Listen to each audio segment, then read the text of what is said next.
Hi, and welcome to HouseSmarts. I'm Lou Manfredini.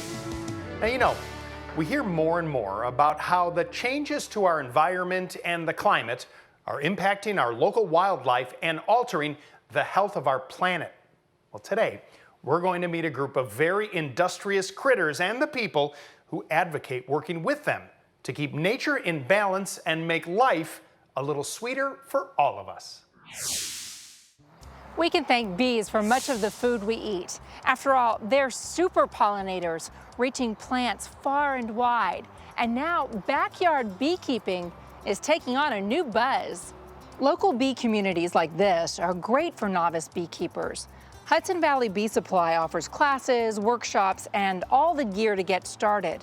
I suited up with the help of Megan Denver, one of the owners. So Megan, here we are, we're all suited up to be around the beehives. Why is it important to wear this kind of protection?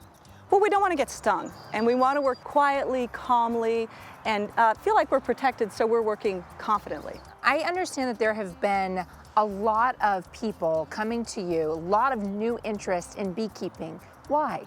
I think it has to do with bees in the news, and I think that people have seen this colony collapse disorder, and they're seeing that their food is threatened. You know, 2/3 of our fruit and vegetables are pollinated by honeybees. So without honeybees, you can imagine it's a very bland plate.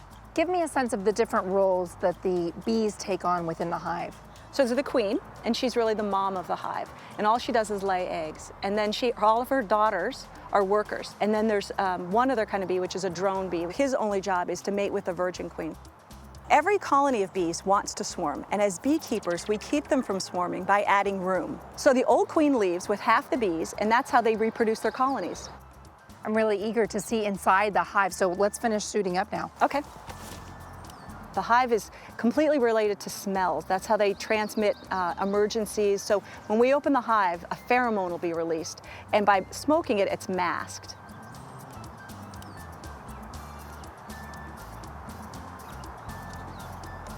Yep, and then you're just going to lift it straight out.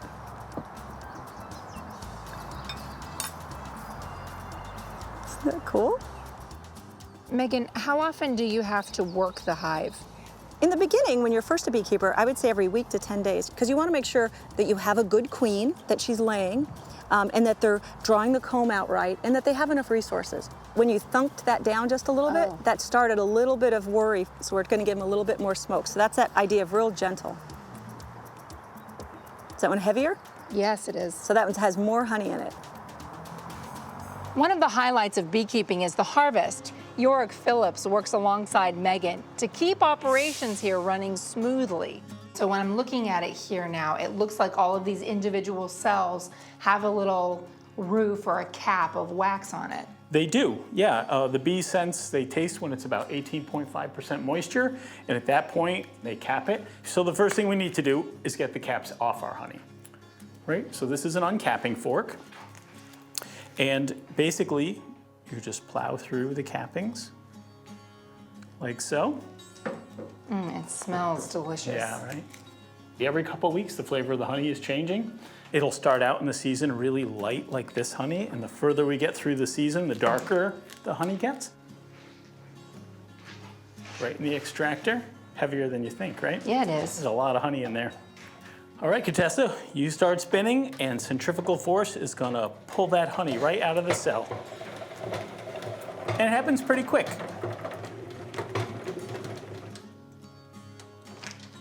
How did I do? Well, feels pretty light. I think you did pretty good. Beautiful. Yeah, this is ready to put right back on the bees, and they'll go right back to work on it.